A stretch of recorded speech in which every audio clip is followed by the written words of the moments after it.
작년 성경 공부 세 번째 시간입니다. 성경 공부를 우리가 하면서 이번에 주제는 성경에 드러난 하나님에 대해서 우리가 캠페인도 나누고 있고 또 그러한 속성과 성품에 대해서 우리가 함께 배우는 시간을 갖고 있는데요.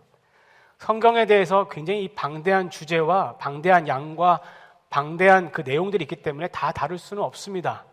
그래서 이번 캠페인의 주제 중에 하나인 성경 속에 드러난 하나님의 속성 및 성품에 대해서 저희가 관련된 내용을 배우고 있는 터라서 네 번의 그 짧은 시간 동안에 이 모든 걸 다 다룰 수가 없죠.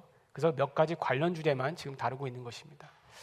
자, 우리가 지난 시간에 다뤘던 내용 잠깐 짧게 요약해 볼까요?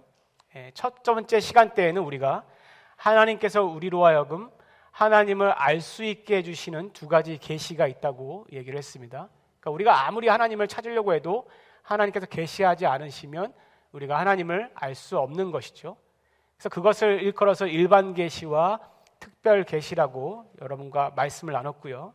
그리고 하나님께서는 자신을 알리실 뿐만 아니라 정확하게 그분이 어떤 분이신지 전달하기 위해서 또 세상을 향한 그분의 뜻이 무엇인지 정확하게 전달하기 위해서 몇 명의 기자들에게 영감을 주시고 기록하셨다고 하셨죠. 그것이 성경의 이유라고 얘기했습니다. 성경에 이렇게 해서 나오게 된 것이죠. 두 번째 시간에 배운 내용 혹시 기억하시나요? 이스라엘 민족에게 주신 율법을 우리가 함께 살펴봤습니다. 지난 시간에요. 허락하신 율법 안에 하나님의 속성과 성품이 그대로 드러나 있다고 우리가 나눴습니다. 율법을 주신 궁극적인 목적이 뭐였죠? 어렵게 생각할 필요 없습니다. 하나님을 사랑하고 이웃을 사랑하는 것입니다. 그것만 기억하면 돼요. 그 목적을 이루게 하고자 하나님이 주셨지만 인간은 어땠죠? 타락한 본성과 죄 때문에 계속 그 율법을 어겼습니다. 그러니까 율법을 어기면 또 율법을 지키게 하기 위해서 또 율법을 주시고 또 그 율법이 많아졌지만 또 어기고 지키지 못하기 때문에 또 율법이 주어지고 그러다 보니까 어떤 일이 벌어지죠? 율법은 계속 조항이 늘어나는데 결국에 율법의 행위로 가지고는 우리가 하나님의 온전하심을 다 이룰 수 없다라는 결론만 내리게 되는 거죠. 우리가 율법을 다 지킬 수가 없구나. 그래서 우리는 여전히 죄인이구나. 율법 앞에 우리가 정결함을 얻을 수가 없구나. 그거를 깨닫는 것밖에 없다고 했습니다. 하지만 그리스도께서는 십자가에 하나님의 사랑을 이루셨고 또 원수된 우리까지 사랑하시는 그 이웃 사랑을 실천하심으로 율법의 목적을 다 이루신 분이시죠. 그래서 예수님께서는 율법을 폐하러 오신 것이 아니라 완성하러 오셨다고 얘기하시는 것입니다. 그게 이제 여러분은 다 이해되셨을 거예요. 이로써 우리는 율법 아래 있지 않죠. 그리스도 법 안에서 하나님의 사랑을 입은 자들입니다. 그리고 그 사랑이 무엇인지 깨달았던 자들이죠. 그렇기 때문에 우리가 또한 이웃을 사랑할 수 있지만 이 이웃을 사랑하는 데 있어서 우리의 의지와 우리의 감정으로 사랑하는 것이 아니라 받은 은혜가 있기 때문에 그 은혜를 나누는 그 사랑으로 이웃을 섬길 수 있다고 나눴습니다. 이것이 곧 율법을 주신 하나님의 목적을 우리가 이 땅에서 완성하는 방법이라고 지난주에 얘기해서 나눴습니다. 자, 오늘은 세 번째 시간으로 하나님의 속성과 성품이 드러난 성경의 제사와 속죄에 대해서 여러분과 함께 나눠보려고 합니다. 자, 지난 시간 모세오경에 대해서 우리가 함께 살피면서 나누면서 하나님께서 시내산에서 이스라엘 백성들과 언약을 맺으시면서 율법을 주셨다고 그렇게 말씀을 드렸습니다. 그 율법을 주시면서 율법과 더불어 하나님의 거룩하심 앞에 일시적이지만 제한적이지만 나올 수 있도록 허락해 주신 것이 있는데 그 방법이 바로 오늘 우리가 살펴보는 희생제사입니다. 하나님께서는 천지를 창조하실 때에 하나님 말씀으로 온 우주 만물을 창조하셨습니다. 창세기 첫 장에서 알 수 있죠. 그리고 여러분께 이것을 믿어야 신앙생활이 시작되는 거라고 말씀을 드렸습니다. 이는 곧 모든 만물이 하나님의 속성인 그 주권 안에 있고 그분의 전능하심이 무엇인지를 보여주는 사건입니다. 자, 하나님께서 천지 만물을 창조하실 때마다 말씀하신 것이 뭐였죠? 하나님 보시기에 심히 보기 좋았더라입니다. 자, 무엇이 보기가 그렇게 좋으셨을까요? 지금 사진에서 보는 것 같이 자연의 알록달록한 아름다움일까요? 물론 그것도 맞는 소리일 수 있습니다. 멋있는 자연과 경치를 보며 하나님이 보기 좋다 하셨을까요? 물론 그것도 하나님 보시기에 보기 좋았을 수 있습니다. 하지만 그보다 하나님 보시기에 심히 좋았다고 말씀하시는 것은 하나님의 말씀에 따라 창조된 모든 만물들이 하나님의 말씀대로 하나님이 정하신 질서대로 돌아가는 것을 보시고 보기 좋았다고 말씀하시는 것입니다. 예를 들면요, 말씀으로 하나님이 밤과 낮을 정하셨죠. 주기에 따라 밤과 낮이 바뀌고 있습니다. 모든 자연의 만물들이 하나님이 정하신 이처럼 규칙과 질서에 따라 생명체가 살아 움직이죠. 이 모든 것을 자세히 생각해 보면 그 안에 질서라는 것이 있습니다. 자연의 질서가 있죠. 즉 하나님의 말씀 자체가 창조의 질서라는 의미이기도 합니다. 그러니까 하나님의 말씀에 따라 모든 만물이 순종하여 그 질서대로 돌아가는 거, 그거를 보시고 하나님이 심히 보기 좋다고 말씀하신 것입니다. 하나님의 형상대로 지음받은 인간 역시 하나님께서 정하신 그 질서 안의 모든 것을 하나님으로부터 받아서 누리고 또 하나님과 교제할 수 있는 상태로 창조되었죠. 그런데 어떻게 됐습니까? 아시다시피 하나님은 이렇게 창조해 주시고 모든 것을 누리게 해 주실 수 있음에도 불구하고 인간이 하나님의 말씀을 불순종했습니다. 그 의미는 뭐죠? 하나님의 창조의 질서를 떠난 것입니다. 하나님이 보기에 아름답다고 하신 거기서 벗어난 거예요. 결국 첫 인간의 이 불순종과 죄악으로 인해서 세상에 죄악이 들어왔다고 성경에 기록되고 있습니다. 그러므로 죄라는 것은 지난 시간에 우리가 살펴봤던 것처럼 이 하나님 말씀에서 벗어난 거고 창조의 질서, 곧 하나님의 말씀에서 벗어난 것이 다 죄가 되는 것입니다. 이 질서에서 벗어나면 어떻게 되죠? 무질서와 혼란이 들어오게 됩니다. 그리고 부정적인 결과가 자연스럽게 초래하게 되죠. 하나님이 보시기에 아름답고 하셨던 모든 것들에서 벗어나게 되면 그 반대의 것들이 다 나타나는 것입니다. 성경적인 관점에서 보면 이 죄와 악은 하나님께서 창조하신 세상을 파괴하고 망가뜨리는 것으로 묘사됩니다. 그리고 이 악의 직접적인 영향이라는 것은 그 악으로 인해 하나님과 인간의 관계가 파괴된다는 것을, 단절된다는 것을 우리가 알고 있죠. 자, 여기까지는 여러분이 잘 아시는 내용일 것입니다. 자, 그 다음 내용 여러분이 꼭 기억하셔야 될 것입니다. 간접적인 영향이 있습니다. 그것은 무엇이냐면 이로 인해 하나님과 우리의 신뢰가 깨지고 또 사람과 사람 사이에는 의심, 미움, 증오 등과 같은 주변의 부정적인 결과를 낳는 악영향을 끼치게 됩니다. 하나님이 심히 보기 좋았더라 하셨을 때 그 세상에 없던 것들이죠. 그러니까 하나님의 말씀과 질서에서 벗어나게 되면 하나님이 생각하지 않았던 것들이 다 부정적인 것이 드러나는 것입니다. 그게 죄의 결과인 것이죠. 그런데 이 죄의 영향이, 직접적인 영향은 지금 방금 말씀드린 바와 같이 하나님과 우리의 관계가 파괴되는 것이라고 얘기했는데, 단절되는 것이라고 얘기했는데, 간접적인 영향은 우리와 우리 사이에서만 있는 일인가? 그렇지 않습니다. 성경은 이러한 간접적인 죄의 영향 때문에 이 세상에 악이 가득하고 그 악으로 인해 땅이 다 오염된다고 표현하고 있습니다. 물론 상징적인 표현이죠. 그러니까 성경적인 관점에서 볼 때는 인간의 불순종을 하셨던 죄로 인해서 하나님과의 우리가 관계가 파괴되는 직접적인 영향도 끼치게 되지만 이 세상 모든 위에 그로 인해서 전쟁, 기근, 살인, 폭력, 이기심, 증오 같은 다양한 죄의 형태가 나타나서 이 땅에 죄가 가득 차는 것으로 그렇게 표현하고 있죠. 이것을 여러분 잘 기억해 주시기 바랍니다. 하나님께서는 거룩한 하나님이시기 때문에 죄와 공존할 수 없다는 것을 우리가 거룩하신 하나님 첫 번째 시간에 배웠습니다. 그렇기 때문에 이 모든 악을 보시고 하나님의 속성인 두 번째 시간에 배웠던 공의로 하나님은 악을 심판하시고 제하는 것이죠. 그분의 강력한 거룩함으로 인해서 모든 악을 진멸하고 소멸시켜 줄 수 있습니다. 한 번에 다 싹 다 없앨 수 있어요. 하나님께서는.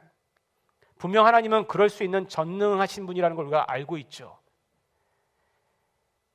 그렇게 우리가 속성을 배웠고 하나님을 배웠습니다. 그런데 하나님께서 이 세상의 모든 악을 제거하시기 위해서는 이 세상의 죄, 악의 모든 근원을 모두 진멸하고 그 악으로 인해 오염되어 있던 모든 땅을 다 새롭게 회복시키면 됩니다. 그렇게 능력이 있으시고 그렇게 하실 수 있는 분이에요. 하지만 하나님께서 그렇게 하시기 위해서 이 세상에서 죄와 악을 모두 진멸하시기 위해서는 죄악에 일조했던 인간까지도 모두 멸하셔야 돼요. 그렇기 때문에 하나님께서는 그렇게 하실 수가 없는 것이죠. 하나님께서는 공의로우시지만 우리가 배웠던 하나님의 또 다른 속성이 무엇이었습니까? 동시에 선하시고 자비로우신 하나님이라는 것이죠. 그래서 하나님은 그렇게 하지로 않기로 선택하신 것입니다. 자, 그러면 죄를 그냥 또 덮어주고 묶어주면 될까요? 그것이 아니라는 것을 우리가 배웠습니다. 이 세상의 악은 진멸하고 멸하시면서 동시에 인류를 멸하지 않는 방법으로 하나님은 공의와 자비를 동시에 드러내고자 하시는 것입니다. 이 부분은 지난주에 저희가 나눴던 하나님과 속성에 대해서 공의와 자비의 조화를 통해 우리가 배웠던 내용이죠. 자, 세상의 죄는 진멸하시면서 동시에 인류가 멸망하지 않는 방법으로 그분의 공의와 자비를 드러내신다. 참 여러분, 이게 하나님의 생각과 계획인데요, 죄인인 우리에게 얼마나 놀라운 은혜인지 모릅니다. 이 원대한 뜻과 계획을 펼치시기 위해 하나님께서는 한 인간인 아브라함을 선택하였습니다. 그리고 그의 후손으로 하여금 오늘 배운 바와 같이 민족을 이루게 하시고 그들과 언약을 맺고 율법을 통해 죄가 무엇인지 깨닫게 해주셨습니다. 물론 율법의 목적은 그게 아니라는 거 여러분도 이제 아시겠죠? 그리고 오늘 우리가 살펴볼 희생제사를 통하여서 죄의 문제 해결과 하나님의 관계를, 그 직접적인 영향 때문에 끊었던 관계를 어떻게 회복시키는지 궁극적인 실체가 오시기 전까지 상징적으로 우리에게 이제 보여주시는 것입니다. 이 시대에는요. 자, 희생제사라는 말은 말 그대로 제물을 죽여서 대신 희생시키는 제사를 얘기합니다. 뭐 말을 풀면 다 그런 거죠. 이게 도대체 죄를 진멸하면서 인간은 진멸되지 않게 하겠다는 하나님의 그 방법과 무슨 연관이 있는 것이지? 성경을 깊이 공부하지 않으신 분이나 이제 교회 생활을 처음 시작하신 분들에게는 선뜻 이해가 안 될 수도 있습니다. 오늘 이 시간이 이 부분에 대해서 혹시 정확하게 모르신 분이 있었다면, 아니면 어렴풋이 알고 있었던 분이 있다면 이번 기회에 좀 정확하게 아는 그런 계기가 되었으면 좋겠습니다. 자, 먼저 기억해야 할 것은 무엇이냐면요, 우리 모두가 이 세상의 죄악에 일조를 했기 때문에 우리 모두는 하나님이 이 세상의 죄악을 다 진멸할 때 진멸의 대상이라는 것입니다. 그건 당연한 것이죠. 쉽게 말해서 죄가 이 세상에 없어지기 위해서는 우리가 없어져야 된다는 거예요. 우리가 없어지면 우리가 죄의 근원이 되었기 때문에 다 없어지는 것입니다. 사단은 뭐 말할 것도 없죠. 성경은 이를 두고 죄의 값으로 그래서 생명을 요구한다고 표현하는 것입니다. 쉽게 얘기하면 극악한 죄를 지은 죄인은 어떻습니까? 그가 죽음으로 그 죄값을 대신하는 거잖아요. 그와 같은 이치입니다. 자, 하지만 하나님께서는 방금 말씀한 것과 같이 죄를 진멸하되 우리는 진멸하시지 않는 방법을 선택하였습니다. 그래서 우리의 모든 죄를 우리의 죄와 전혀 상관없는 희생제물에 전가를 시킬 것을 명령하셨습니다. 상징적인 건 하지만 전가를 시키는 거예요. 그리고 그 당사자가 직접 희생제물을 잡아 죽이게 되죠. 우리의 죄, 그 희생제물을 드리는 사람의 죄가 전가된 희생제물은 제단에서 이제 죽임을 당하게 됩니다. 우리의 죄값을 위해 대신 죽은 상징적인 죽음인 것이죠. 이를 성경적인 용어에서는요, 속죄라고 표현합니다. 그러니까 속죄는 뭐냐면 지은 죄를 다른 것으로 대신하여 값을 없앤다는 의미입니다. 자, 속죄가 뭐라고요? 우리의 지은 죄를 다른 것으로 대신 갚아서 지은 죄를 없애는 것을 속죄라고 합니다. 이런 사전적인 의미를 가지고 있는데요, 이 속죄란 말의 사실 어원은 뭐냐면 고대의 노예나 포로의 값을 대신 치르고 그를 찾아오는 것에서 기원합니다. 그리고 그에게 자유를, 해방을 선사한다는 의미를 갖고 있죠. 그러므로 희생제사와 연관되어서 사용되는 성경적인 용어로서 속죄의 의미라는 것은 누군가의 죄값을 대신 치러서 죄를 없앤다, 그런 의미라고 보시면 여러분이 이해를 하고 계시는 것입니다. 이 희생제사를 통해서 희생제사를 드린 인간은 속죄를 얻게 되는 것입니다. 자, 그러니까 제가 지금 표현한 문장의 의미를 아시겠죠? 희생제사를 드린 사람은 속죄를 얻게 되는 것입니다. 자, 그러면 희생제물 입장에서 어떨까요? 살아있는 인격체라고 말할 수 없겠지만 동물이지만 어쨌든 희생제물 입장에서는 어떨까요? 남의 죄를 대신하여 죄값을 받았기 때문에 그것을 대속이라고 얘기합니다. 대신 그 죄를 전가받은 거예요. 희생제물을 드린 사람 입장에서는 죄를 희생제물에 전가하여서 죄의 문제값을 해결했으니까 속죄를 얻은 것이고, 희생제물은 남의 죄를 대신 덮어쓰고 죽었기 때문에 대속이 되는 것입니다. 이로써 하나님은 희생제사를 통하여서 죄를 진멸하면서도 죄인이 진멸하지 않는 방법으로 그분의 공의와 자비를 상징적으로 보여주시는 것이죠. 그러니까 희생제사를 통해서 우리는 하나님 앞에 죄임을 깨닫게도 되지만 하나님께서 그럼에도 불구하고 우리를 살려주신다는 것을 보게 되는 것입니다. 그런데 이 희생제사의 상징적인 의미에 또 다른 중요한 부분이 있습니다. 자, 이 부분이 중요한 부분이기도 해요. 우리가 잘 생각지 못하는 부분. 서두에 말씀드렸다시피 성경적인 관점에서 죄와 악은 하나님과 인간의 사이를 파괴하고 단절시키는 직접적인 영향이 있다고 말씀을 드렸죠. 간접적인 영향이 뭐였죠? 그걸로 인해서 사람과 사람과의 사이에 증오와 미우심, 전쟁이 일어나고 그걸로 인해 모든 땅이 죄로 오염되고 만연되는 상징적인 의미가 있다고 했습니다. 전쟁과 폭력, 증오와 미움 등 인간으로 시작됐던 그 죄가 땅에 벌어지는 죄악들이죠. 자, 그러니까 성경은 인간의 죄로 인해서 이 세상의 땅 끝까지 죄로 오염됐다고 말하는 것입니다. 그래서 희생제사를 드릴 때에 희생제물의 죄를 전가시키는 것과 동시에 제사장들은 이제 그 희생제물의 피를 받아서 성소와 제단의 땅에 뿌립니다. 성소와 제단에 있는 땅에 뿌리는 거죠. 왜냐하면 이 희생제사를 드리러 온 사람, 그도 역시 죄인이잖아요. 그로 인해 밟혔던 땅, 그 땅은 죄로 가득한 땅이죠. 그렇기 때문에 그 희생제물의 대속 때문에 그 피가 그 역할을 했기 때문에 그 피를 땅에 뿌림으로 그 땅을 정결케 하는 의미를 갖고 있는 것입니다. 하나님이 명령하신 성결의 의미예요. 당시 이스라엘 민족의 이 피라는 것은 생명을 상징하는 것이었고 그 피값을 요구한다는 것은 속죄를 상징하는 것이었죠. 그래서 그 희생제물에 피를 뿌린다는 것은 상징적이긴 하지만 하나님께서 악이 초래한 모든 부정한 결과들, 이 땅에 만연한 모든 죄악들을 깨끗이 씻어낸다는 의미를 갖고 있는 것입니다. 그래서 제사장들이 피를 받아 땅에 뿌리는 거예요. 이로써 희생제물을 가져온 자는 희생제물을 통해서 그의 죄가 속죄함과 동시에 그가 밟고 있던 성전의 땅 역시 정결케 되는 것입니다. 자, 그러면 하나님 앞에 정결된 땅에 있습니다. 그러면 뭘 할 수 있는 거죠? 하나님께서 그 자리에 임할 수 있는 것입니다. 하나님은 죄와 공존할 수가 없잖아요.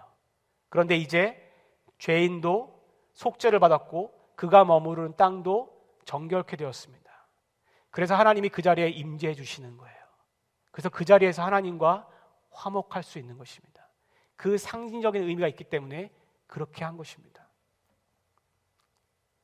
즉 죄로 인해 파괴됐던 하나님과 그들의 관계가 다시 이 희생자사를 통해서 속죄함과 핏뿌림을 통한 정결의식을 통해서 그 자리에서 하나님과 화목하는 거예요. 이해되시죠? 이러한 희생자사를 통해서 이스라엘 민족은 하나님께서 죄에 대해서 단호하시고 또한 거룩하신 하나님의 공의를 받습니다. 동시에 그 공의로 인해 죄에 대해서 진멸당할 수밖에 없었던 자신들이 하나님의 은혜를 입어서 죄를 속죄하게 되고 또 그들이 머물렀던 땅에 정결케 하시는 하나님의 자비를 통하여서 하나님과 다시 화목할 수 있다는 확신을 갖게 되는 거예요. 이것이 희생제사가 주는 가장 큰 상징적인 의미였던 것입니다. 즉, 이 희생제사의 과정과 목적 속에는 하나님의 공의와 자비와 거룩하심과 모든 것이 다 들어있는 거예요. 이스라엘 백성은 이와 같이 하나님께서 주신 그리고 가르쳐 주신 이 희생제사의 상징적인 방법을 통해서 이례적이지만 상징적이지만 매번 희생제사를 드림으로 그들의 죄를 속죄함을 받았습니다. 그리고 하나님 앞에 정결함을 통하여서 나갈 수 있었던 것이죠. 하지만 이렇게 속죄의 은혜를 받았던 그들의 희생제사, 시간이 되면서 어떻게 되죠? 점차 시간이 지나면 지날수록 형식화됩니다. 아무런 의미 없는 하나의 종교의식으로 변질되죠. 이런 점들을 선지자들이 다 책망했습니다. 특별히 이사야 선지자의 경우는 이렇게 변질된 이스라엘 민족의 희생제사를 보면서 하나님조차 받지 않는 제사라고 한탄하며 질타했어요. 왜냐하면 희생제사를 드리는 이유는 그들의 죄를 속죄함 받기 위해서인데 그렇게 희생제사를 드리는 그들의 실제 삶은 어떻죠? 속죄함을 받은 사람과 전혀 거리가 먼 생활을 하는 거죠. 그냥 제사만 형식적으로 드리고 절기적으로 드릴 뿐이지 율법에 따라 가난한 사람을 돌보거나 소외된 이웃을 돌보거나 하는 하나님의 명령에 따르지 않는 사람들이 너무 즐비했던 거예요. 오히려 이러한 것들이 자기 만족이 돼가지고 속죄를 드렸으니까 난 이제 됐다, 이러한 자기 만족이 되는 거예요.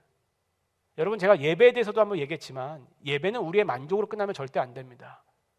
중요한 건 우리가 하나님 앞에 예배를 드렸을 때 하나님이 그 예배를 어떻게 받으셨냐가 중요한 거지, 내가 예배 드리고 와서 오늘 되게 은혜 받았다 이러고 오늘 예배는 되게 좋았다, 이런 생각이 가장 위험한 생각입니다.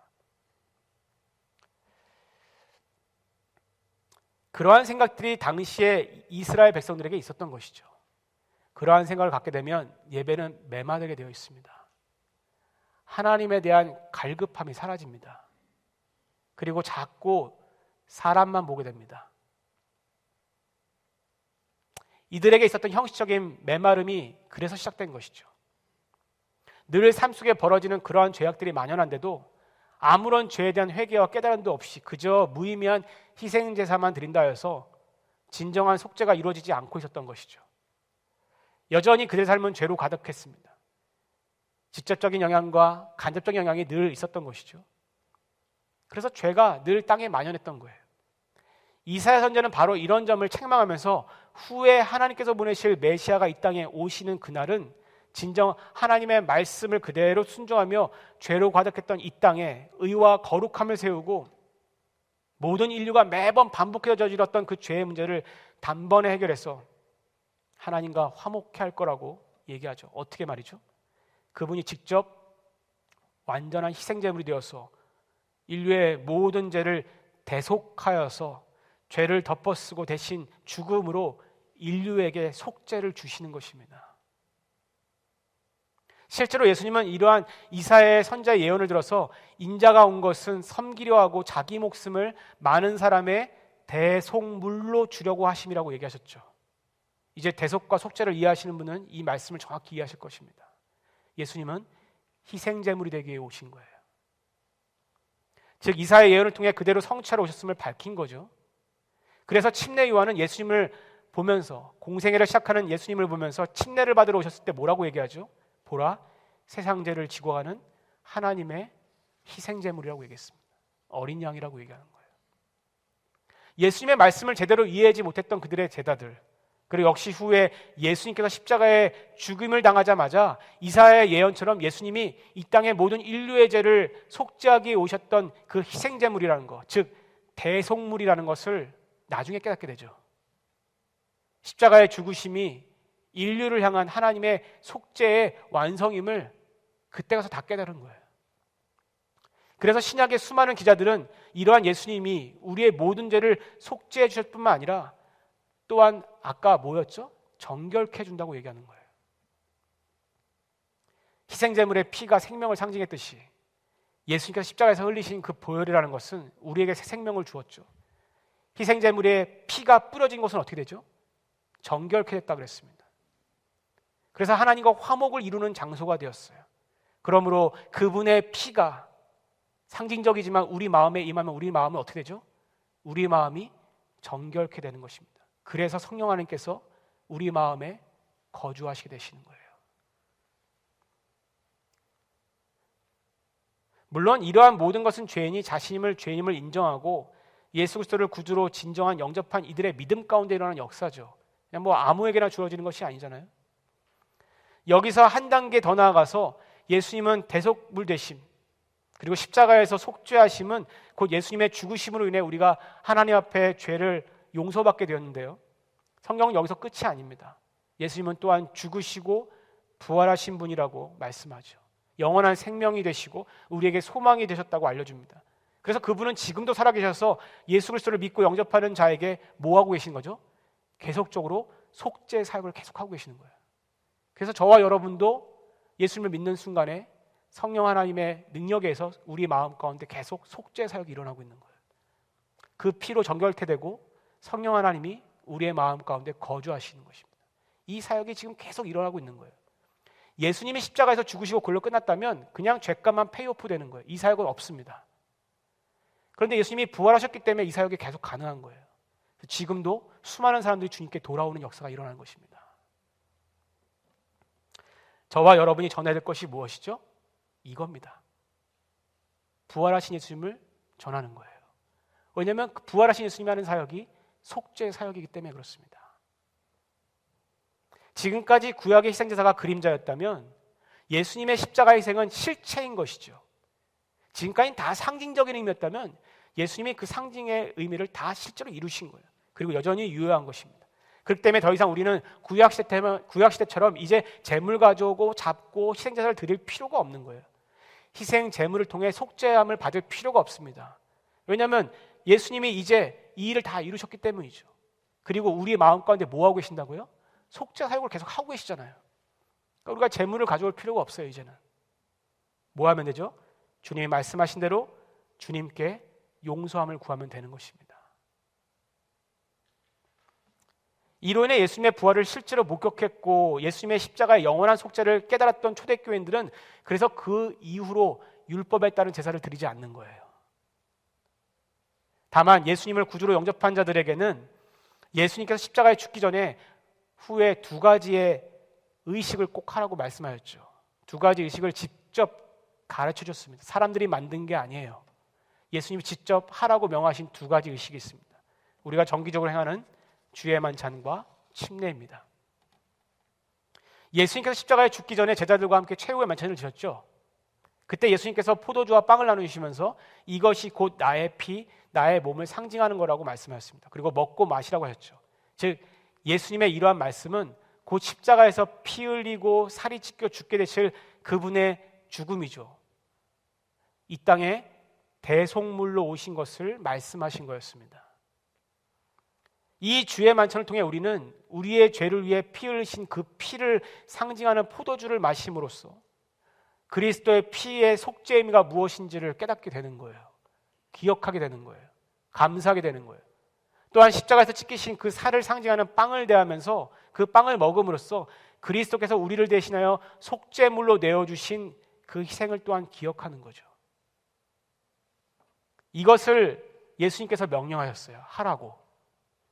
이 의식을 통하여 예수님을 기념하고 예수님이 다시 오실 그날까지 우리는 아까 말한 성령의 그 속죄 사역, 그것을 위해 예수님의 십자가와 부활과 재림을 증거하는 증인의 삶을 살아야 하는 것입니다. 그거를 기억하고 자각하기 위해서 주의 만찬을 하는 거예요. 4월 부활절 다음 주에 우리 주의 만찬이 있습니다. 4월 15일 날. 이번 주의 만찬을 대할 때는 오늘 배운 내용들을 잘 마음에 되새겨서 하시면 좋겠습니다. 두 번째는 뭐냐면 침례죠. 이 침례는 물에 잠겼다가 나오는 밥티조라는 헬라어에서 나온 얘기입니다. 이 침례 형식에서 우리는 먼저 물에 잠기게 되죠. 이는 곧 예수님께서 우리를 위해 대속물로 십자가에 못 박혀 죽으시고 장사되어 죽은 것을 상징하는 것입니다. 그런 것처럼 실제로 우리는 예수님을 역시 알지 못하고 하나님의 말씀과 질서 가운데 벗어났던 사람들이었잖아요. 그렇게 죄로 가득했던 내 자아가 예수님이 대신하여 죽어주신 거예요. 그러니까 예수님이 물에 잠기는 행위를 통해서 우리는 내 자아, 하나님을 모르고 살았던 내 옛자아가 함께 죽는다는 것을 표현하는 것입니다. 그리고 다시 물에서 나오죠. 이것은 우리는 예수님께서 죽음의 권세를 이기시고 부활하신 것처럼 옛자는 죽고 이제 예수님이 주신 새 생명으로 새롭게 태어났다는 것을 의미합니다. 이제 새 사람이고 새 생명이죠. 전과 달라진 점이 뭐냐면 하나님의 질서에서 벗어나서 하나님의 말씀에서 벗어나서 살던 옛자는 죽고 이제는 하나님을 알고 하나님께 은혜를 받았기 때문에 속죄함을 받았기 때문에 하나님의 다시 질서 안에 거하고 하나님의 말씀에 따라 살아가는 새로운 존재가 됐다는 것이죠. 그게 큰 차이인 것입니다. 이것을 표현하고 이것을 선포하는 것이 바로 침례인 것입니다. 그러니 침례는 예수님이 나에게 어떤 분인지를 내가 스스로 고백하는 것과 똑같습니다. 그냥 단순히 물에 들어갔다 나왔다 하는 것이 아니라 이 모든 하나의 과정들이 예수님이 나에게 하신 일들을 다 표현하는 거예요. 그분께서 나를 위해 십자가에서 어떤 일을 하셨는지에 대한 신앙 고백이죠. 물에 잠기고 나오는 그 상징적인 행위 하나하나가 의미가 있는 것입니다. 침례는 예수님께서 내가 나와 이제 연합하였고 나는 이제 그분의 생명으로 살아간다는 것을 의미하는 거죠. 4월 9일에 침례식이 있습니다. 여기 우리 학부모님들도 계시고 또 아직 침례를 받지 못한 분들도 있으실 것입니다. 침례는 천국에 가는 보증수표가 아닙니다. 왜냐하면 저도 고등학교 때 받았거든요. 제가 장로교회 다니시는 분 목회하면서 만났던 분이 있는데 이분은 유아 세례를 꼭 받으러 한국을 가셔야 된다고 얘기를 하시더라고요. 자녀를 위해서. 제가 그래서 왜 자녀를 위해서 꼭 그렇게 한국에 티켓을 끊어서 유아 세례를 받으러 가야 되냐고 물어봤더니 그래야 마음이 안심이 된대요. 잘못된 생각을 하고 있는 것입니다. 침례는 우리의 믿음의 고백이지 천국 가는 보증수표가 아닙니다. 진짜 믿음의 고백이 왔을 때 고백을 해야 돼요. 저는 그 침례를 보며 자라면서 저희 어머니가 목회자지만 초등학교 때 받고 싶다고 얘기했더니 저희 어머니가 저랑 한 3, 40분 얘기하시더니 나중에 받아 이러셨어요. 준비가 안 된 거죠. 근데 우리 부모나 다른 우리 기성세대는 자녀가 침례받지 않은 것에 대한 불안함이 있는 것 같습니다. 근데 여러분, 우리의 믿음의 고백이라는 것은 아까 말한 성령의 속죄로 이루어지는 것입니다. 그 속죄함을 깨달았을 때에 침례를 통해 믿음을 고백하는 것입니다. 그렇기 때문에 우리 여기에 자녀를 두신 부모님들께서는 오늘 배우신 것을 자녀에게 잘 가르쳐줘야 됩니다. 그리고 그렇게 잘 지도해야 합니다. 또 오늘 이 자리에 아직 침례를 받지 못하신 분들은 그 마음이 다 이해되고 100%는 아니라 할지라도 그 마음을 받아들이고 주님의 속죄함이 내 마음권에 임했다고 믿는 분이 있으면 침례를 받으실 자격이 있으십니다. 자, 지금까지 우리는 성경에 기록된 희생자를 통하여서 하나님의 속성에 비춰서 하나님께서 죄인들을 어떻게 구원하시고 어떻게 은혜를 베푸셨는지 함께 나눴습니다. 성경에 드러난 하나님의 속성과 성품을 묵상하면 묵상할수록 우리는 하나님 앞에 참 은혜 받은 자라는 것을 얻게 되죠. 그것을 깨닫게 됩니다. 하나님께서 우리를 위해 하신 일들이 얼마나 크고 놀라운 일인지를 깨닫게 되는 거예요. 그래서 속성과 성품을 공부할 때 성경 공부라고 생각하지 마시고 정말 하나님께서 나에게 그 성품 그대로, 그 속성 그대로 그렇게 나에게 함께 하시고 계시는구나. 그거를 깨달을 때 은혜를 받는 것이죠. 지금까지 신앙생활을 해오신 분들은 이 하나님의 속성을 깨닫는 이 신앙 캠페인의 기간을 통하여서 지금보다 더 구원에 대한 감사와 그 감격을 잊지 않고 하나님께서 맡겨주신 그 속죄 사역들을 선포하면서 전가하시는 삶을 살아가시고 또 오늘 나눌 내용을 이제 정확히 이해하고 믿음 생활을 새롭게 혹은 다시 회복하여서 시작하고 싶으신 분들은 예수님의 십자가와 부활과 재림의 복음이 여러분의 삶에 임했다는 확신을 갖고 믿음 생활 열심히 하시기를 주님의 이름으로 축원합니다. 기도하겠습니다. 하나님, 희생제사를 통하여서 하나님께서 모든 우리를 향하신 사랑이 어떤 것인지 하나님의 속성과 성품을 깨닫게 됩니다. 그리고 예수님께서 그 모든 하나님의 뜻과 계획을 이루시고자 이 땅에 십자가의 죽으심을 위해 대속제물로 오신 것을 기억합니다. 그 대속의 은혜로 말미암아 우리는 속죄함을 얻었으며 하나님 성령께서 함께 하시는 그 내주하심으로 인하여서 오늘도 살아갑니다. 그 은혜를 받고 살아갑니다. 하나님, 그 은혜를 잊지 않는 저희가 되게 도와주시고 오늘 배운 내용들이 성경의 지식을 쌓는 것이 아니라 우리에게 감사가 되게 도와주시고 이 배운 바를 하나님 앞에 또 증인의 삶을 살기를 소원하며 이웃들에게 전하는 그런 증인의 삶을 살 수 있도록 도와주시옵소서. 감사하며 예수님의 이름으로 기도드립니다.